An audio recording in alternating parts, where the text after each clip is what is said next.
ध्यानाभ्यास के लिए कृपया अपने नेत्रों को बंद कर लीजिए। बाह्य जगत के साथ व्यवहार बंद कीजिए। बाह्य जगत के साथ किया गया व्यवहार ही हमको संसार में रोकता है, मोक्ष प्राप्त करने में बाधक होता है।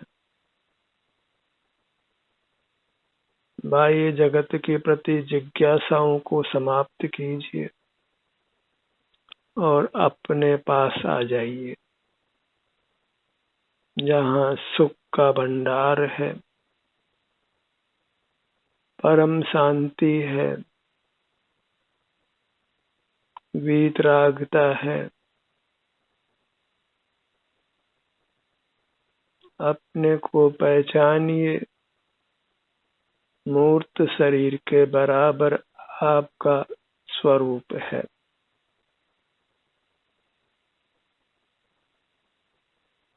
वह अत्यंत पवित्र है और दिव्य है। अचिंत्य सुख स्वभावी है।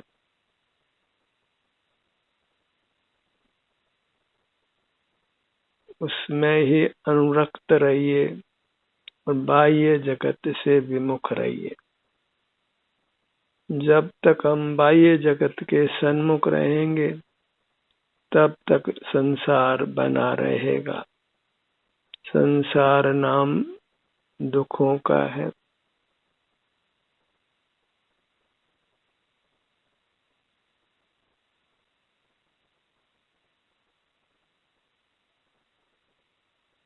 संसार में कोई पूरी तरह सुखी नहीं है।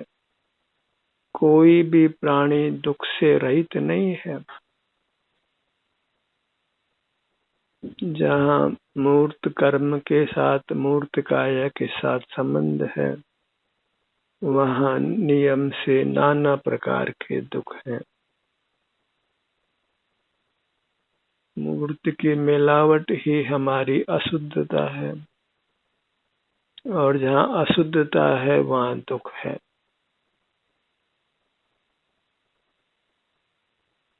मूर्त की मिलावट से बचने के लिए, मूर्त की मिलावट से रहित होने के लिए मूर्त पदार्थों के साथ व्यवहार छोड़िए। और मूर्त पदार्थों के साथ व्यवहार छोड़ने के लिए अपने सन्मुख होइए। अपने जो आभ्यंतर शरीर है, जो हमारा स्वरूप है, उसी के अवलंबन से रहिए। अपनी अमूर्त काया ही अपनी वस्तु है, अपना धन है, जिसको भोगते हुए रहना है, और उसका भोग परम आनंद को देता है, अचिंत्य सुख देता है, अवर्णनीय अकथनीय सुख देता है, जिसकी सानी लोक में नहीं है।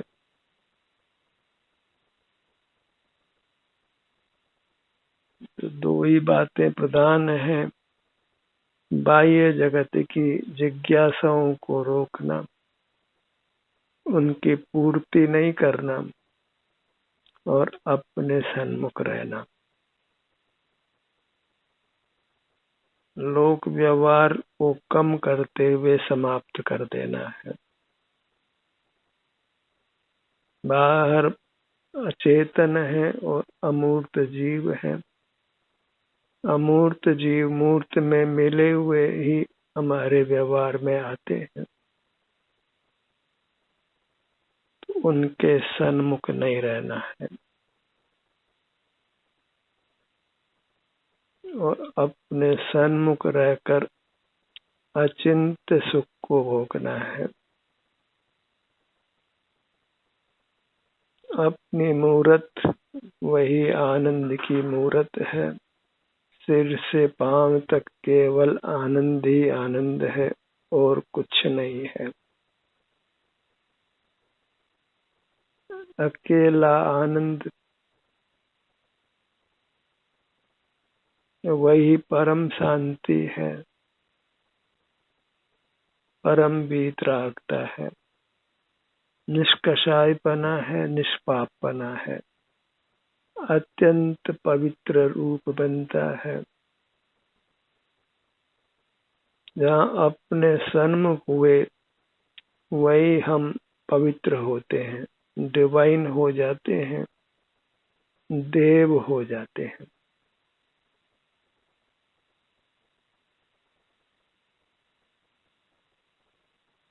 Divinity comes from with in. पवित्रता भीतर से आती है, भीतर जानने से आती है।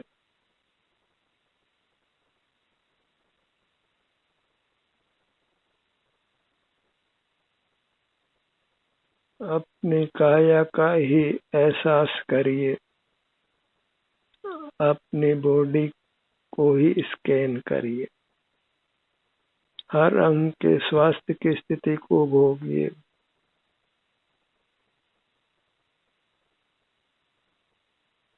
अपना शरीर ही हमारे द्वारा भोगने योग्य है। अमूर्त शरीर जो मूर्त में मिला है, अंतर्दृष्टि से अनुभव में आता है, उसका अनुभव करते हुए रहना है। अपना अनुभव कहें कि अपने शारीरिक सुख दुख का अनुभव कहें,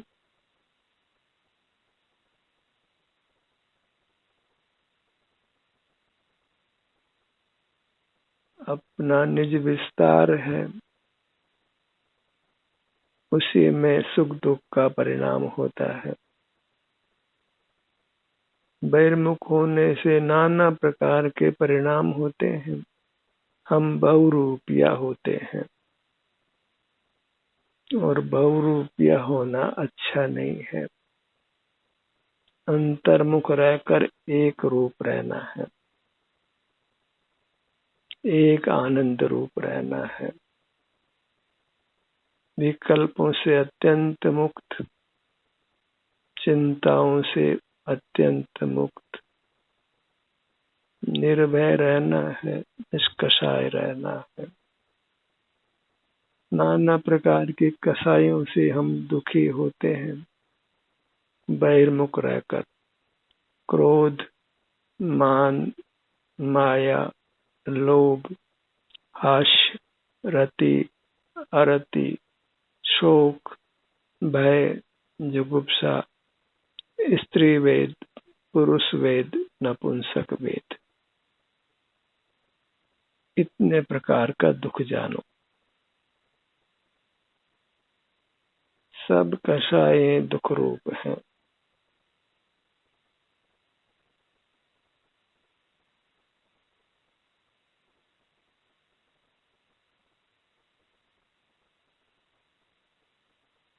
नाना प्रकार के पाप परिणाम होते हैं। हिंसा, झूठ, चोरी, कुशील, परिग्रह, नाना प्रकार की वांछाएं, संज्ञाएं पैदा होती है। आहार, भय, मैथुन, परिग्रह, नाना प्रकार की योनियों में जन्म होता है। एक इंद्रिय, दो इंद्रिय, तीन इंद्रिय, चार इंद्रिय, पंचेंद्रिय, असंगी और संगी। मनुष्य, पशु, पक्षी, त्रियंच और आगम में देव गति, नरक गति का वर्णन भी मिलता है, जिनको हमने देखा नहीं है इस जीवन में, जो हमारे ज्ञान गोचर नहीं। इसके अलावा एक पंचम गति है, जो अपने सन्मुख रहते हैं तो बद्ध मूर्त कर्मों का क्षय हो जाता है, हमारा अमूर्त रूप प्रकट हो जाता है, जिसको मोक्ष कहते हैं। वही पंचम गति अच्छी है और उसके लिए किया गया मोक्ष का पुरुषार्थ अंतर्मुक्ता रूप जो है वह अच्छा है।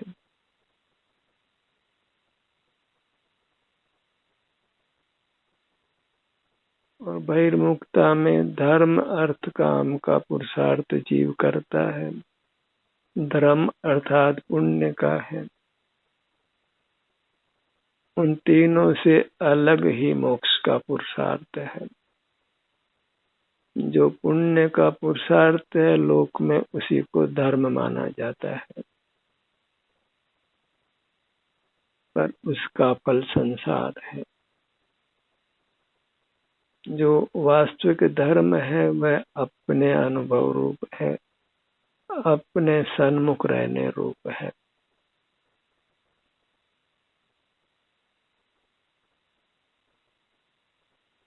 अपनी सीमा में रहने रूप है। सिर से लेकर पग तली तक हमारी सीमा है।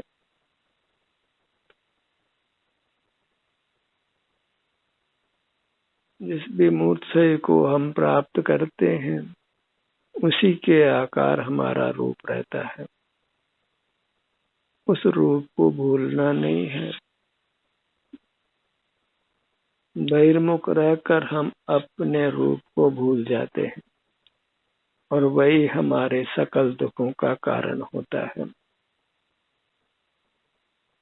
कुछ ज्ञान अर्जित नहीं करेंगे तो दुख होगा, ऐसा हमको भय रहता है, और वह भय वास्तव में निरर्थक है, वृथा है।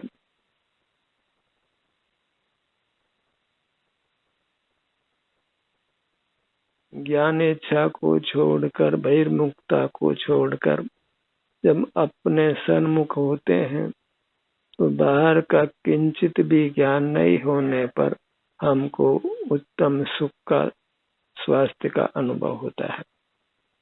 और इतना ही नहीं, हम परम पद, परमात्म पद को पा लेते हैं, मोक्ष पा लेते हैं।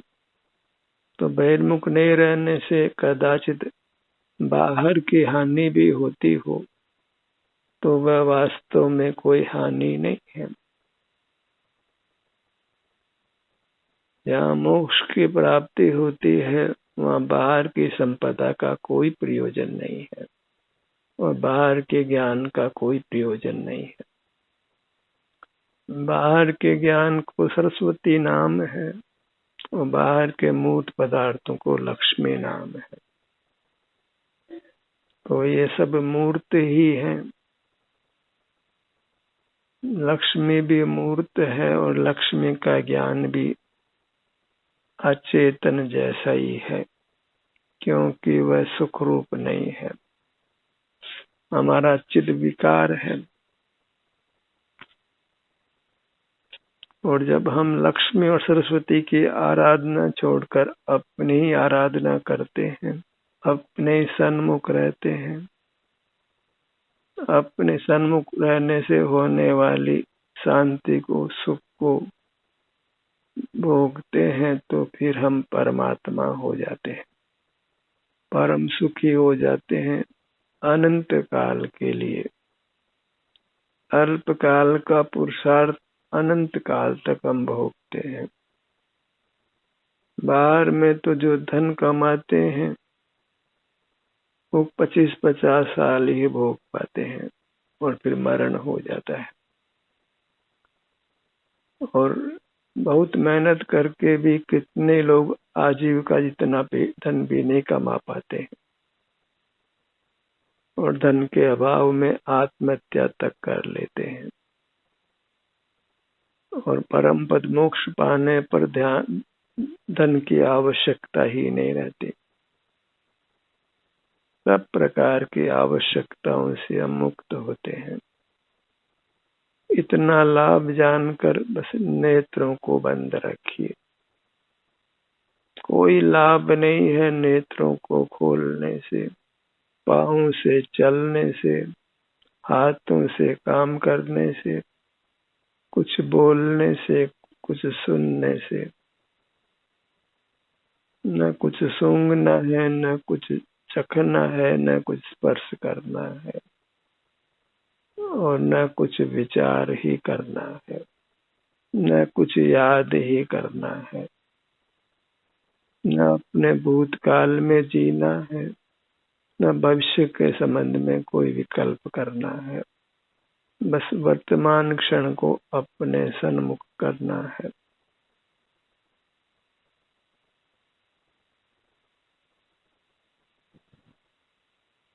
अपने में ही विहार करिए।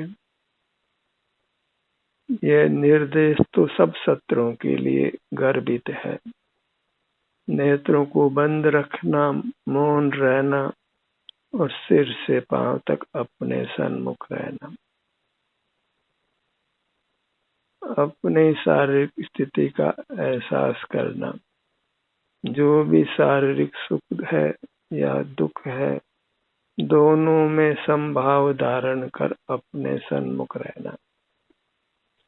हम शारीरिक सुख को तो भोगना चाहें और शारीरिक दुख को भोगना नहीं चाहें, तो फिर हम अंतर्मुख नहीं रह सकेंगे। अंतर्मुख रहेंगे तो कभी शारीरिक सुख का अनुभव होगा तो कभी शारीरिक दुख का भी होगा, और दोनों में समभाव धारण करके दोनों को ही भोग लेना है और बहिर्मुख नहीं रहना है। बाह्य जगत से कोई संपर्क नहीं रखना है, कोई संबंध नहीं रखना है। जब जानने का ही संबंध नहीं रखा तो सब संबंध समाप्त हो गए,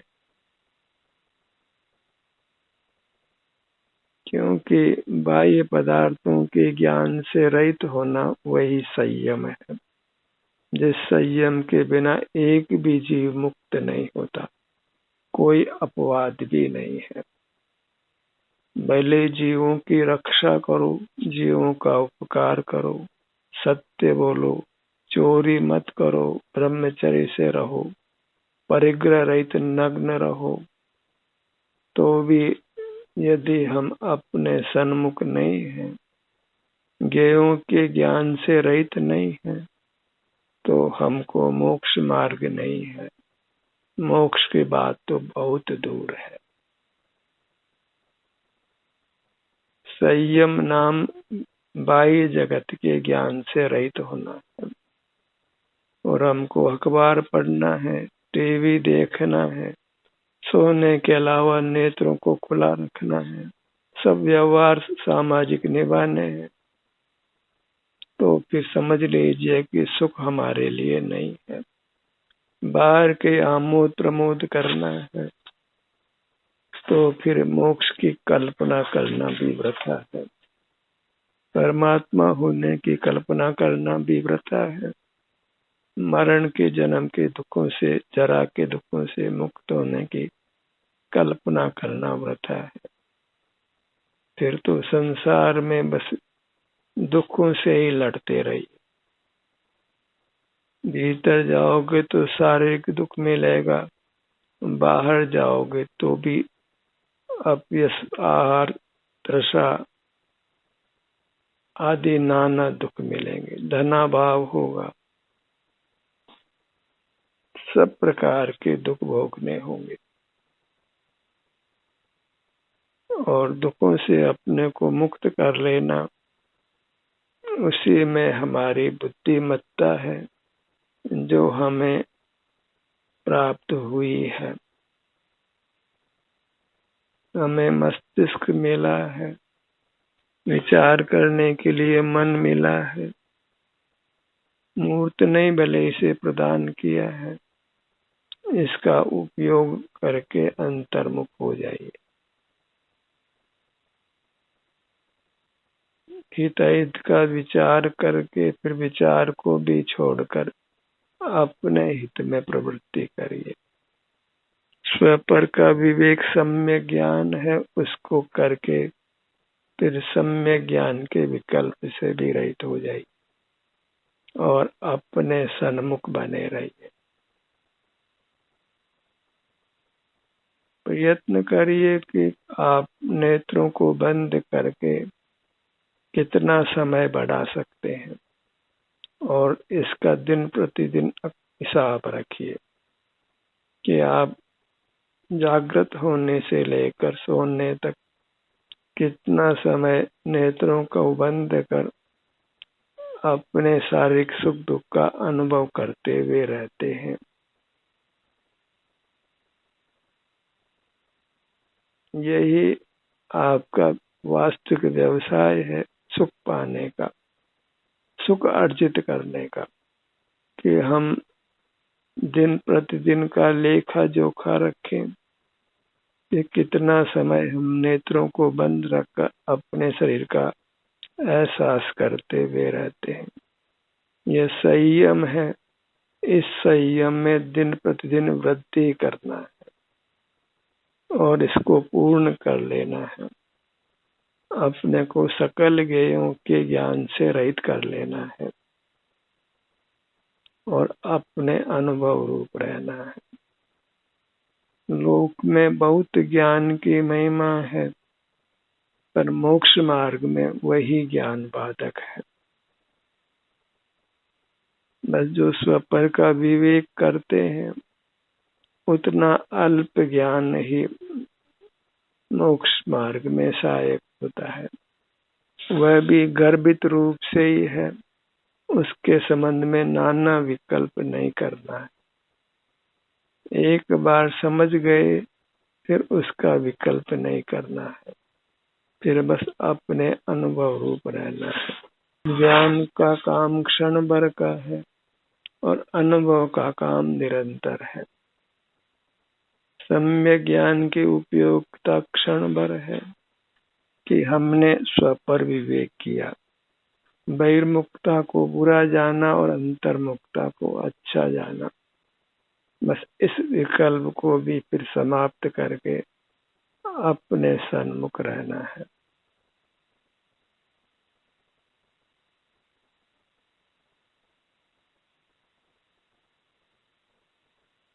आराम की मुद्रा में रहिए।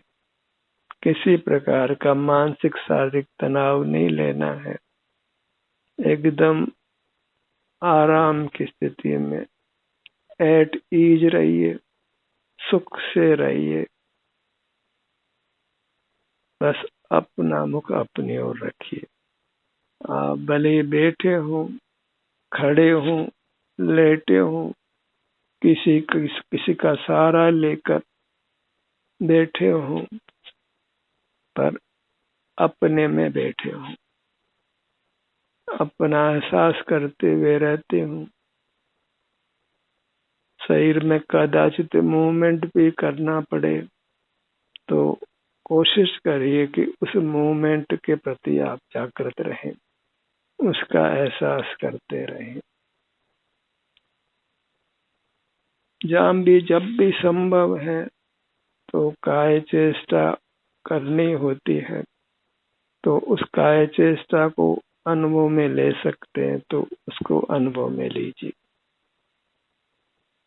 जहाँ नेत्रों को खोलने की आवश्यकता नहीं है, वहाँ नेत्रों को बंद रखिए और इसका बराबर सावधानी रखिए। प्रमाद की जरूरत नहीं है। बराबर नेत्रों पर नियंत्रण रखना है, प्रमाद में नहीं रहना है। नेत्रों को खुला रखना प्रमाद है और प्रमाद सबसे बड़ा पाप है।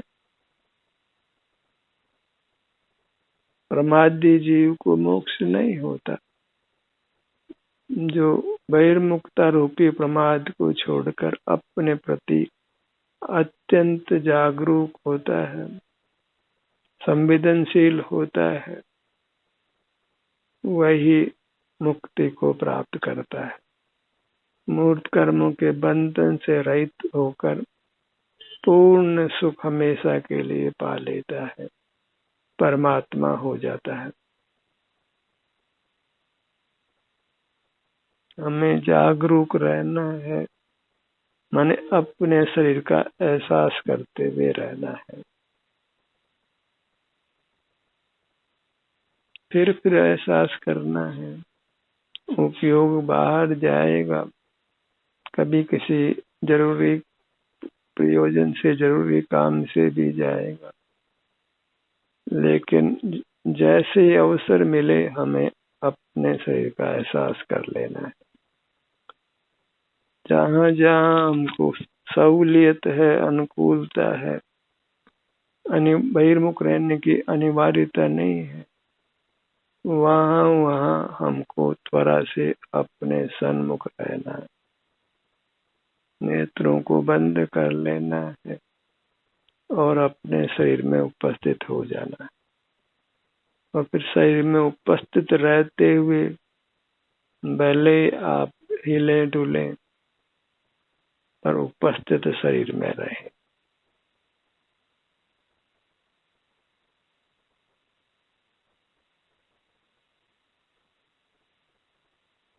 अपने नेत्र युगल पर आइए,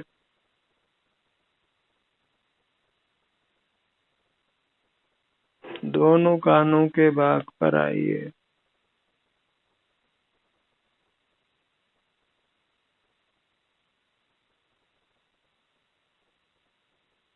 नासिका का अग्रभाग, अपने ललाट भाग पर आइए,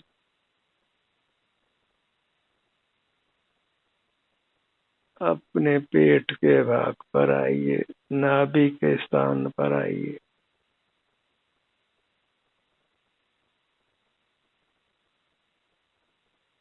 अपने हृदय भाग पर आइए,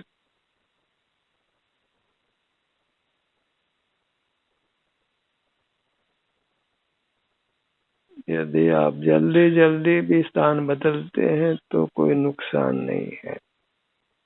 हम एक स्थान पर नहीं ठहर पाए उसका खेद मत करिए। खेद करना है तो बस बहिर्मुखता का करिए। भीतर आकर क्या होता है उसके संबंध में कोई उहापोह नहीं करना है, अन्यथा वह हमारे साथ की गई ज्यादती होगी। सिर का भाग,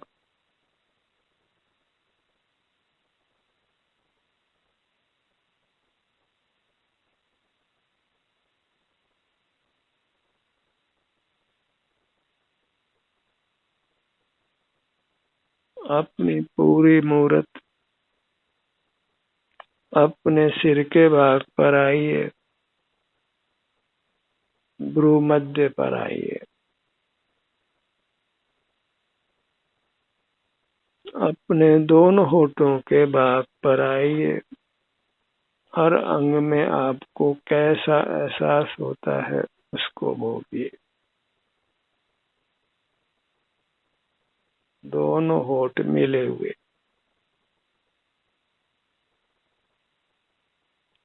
मुख के भीतर तालू भाग पर आइए।